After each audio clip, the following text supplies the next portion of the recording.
বাংলা সাহিত্যের অমিত্রাক্ষ ছন্দের প্রবর্তক মহাকবি মাইকেল মধুসূদন দত্তর ২০১তম জন্মবার্ষিকী উপলক্ষে যশোরের সাগরদাড়ি এখন উৎসবপল্লীতে রূপ নিয়েছে। কপোতাক্ষ নদীর পাড়ে মাইকেল মধুসূদন দত্তর ভক্ত অনুরাগী ছাড়াও দেশের বিভিন্ন অঞ্চল থেকে আসা লাখো মানুষের পদচারণায় মুখর সাগরদাড়ি।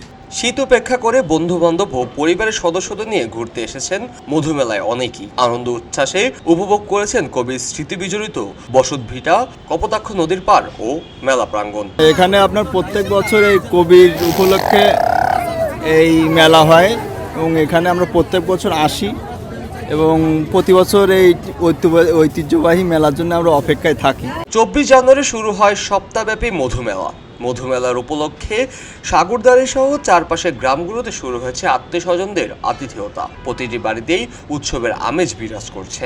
আমি যশোরের না, আমি হচ্ছে লক্ষ্মীপুর জেলার, তো এখানকার বউ আমি, তো সেই জন্য আমার হাজব্যান্ডের সাথে আসছি। এই মেলার নাম শুনেছি ওর থেকে অনেক আগেই, খুব ঐতিহ্যবাহী একটা জায়গা। তার সবচেয়ে বড় কথা হচ্ছে মাইকেল মধুসূদন দত্ত, বইয়ে পড়েছি ওনার জীবন, ওনার নদী, কোথায় বসে কবিতা লেখা, তো এগুলো দেখার প্রতি খুব আগ্রহ ছিল, প্রবল আগ্রহ থেকেই এই মেলায় দেখতে আসা। মেলায় বিভিন্ন পণ্যের পসরা সাজিয়ে বসেছেন বিক্রেতারা। রয়েছে হরেক রকমের পান, ফুচকা, চটপটি, আচার ও মোয়ামুড়ি, খেলনা, কসমেটিক্স সহ বিভিন্ন প্রসাধনী। দোকানগুলোতে রয়েছে দর্শনার্থীদের ভিড়, বেচাকেনা খুব ভালোতেই খুশি বিক্রেতারা। সাগরদাড়ি মেলার ইতিহাসে সর্বোচ্চ এবার ভালো, কোনো কিছুর অভাব নেই। রাত দিন সমান মানুষ, বুঝতে গায়ে গায়ে মানুষ। অন্য আইটেমের মিষ্টি আছে, 1.5 কেজি ওজনের, 1 কেজি ওজনের, 500 ওজনের, 250 ওজনের, 100 গ্রাম ওজনের, 200, 250, বিভিন্ন রকমের মিষ্টি আছে এখানে। এবার মধুমেলায় মিষ্টির দোকানের সংখ্যা অনেক বেশি। বাহারি রকমের তৈরি মিষ্টি, দানাদার জিলাপি, বাতাসা, কদমা, ছাঁচের মিষ্টি, গজা, ল্যাংচা, সন্দেশ, রসগোল্লা, প্যারা সহ নানা পদের মিষ্টি মেলাকে আকর্ষণীয় করে তুলেছে। বালিশ মিষ্টি 300 থেকে 600 টাকা দরে বিক্রি করা হচ্ছে। ঐতিহ্যবাহী মধুমেলা এবার যুক্ত হয়েছে জুলাই বিপ্লবের স্থিরচিত্র দিয়ে সাজানো কর্নারটি, যা দর্শনার্থীদের নজর কেড়েছে।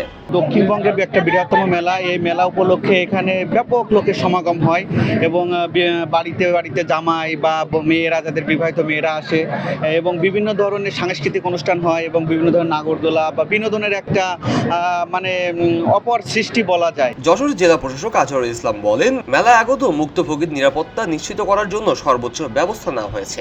পুলিশ, র্যাব, গোয়েন্দা সংস্থা দায়িত্ব পালনের পাশাপাশি বসানো হয়েছে সিসিটিভি ক্যামেরা।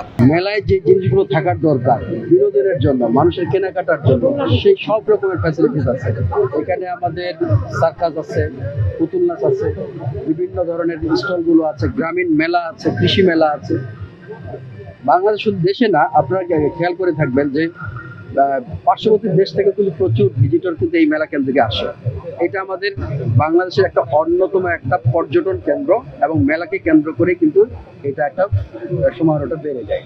এবার মধুমেলায় দর্শনার্থীদের বিনোদনের জন্য মধুমঞ্চের প্রতিদিন যশোর শহর, কেশবপুর, সাতক্ষীরা ও খুলনার শিল্পগোষ্ঠী সহ দেশবরেণ্য কবি, সাহিত্যিক ও শিল্পীদের আলোচনা, সাংস্কৃতিক অনুষ্ঠান, নাটক ও যাত্রাপালা মঞ্চস্থ হয়।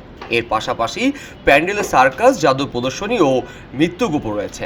শিশুদের বিনোদনের জন্য রয়েছে নাগরদোলা সহ বিভিন্ন আয়োজন। সাংস্কৃতিক বিষয়ক মন্ত্রণালয়ের পৃষ্ঠপোষকতায় যশোর জেলা প্রশাসনের আয়োজিত এই মেলা চলবে 30 জানুয়ারি পর্যন্ত।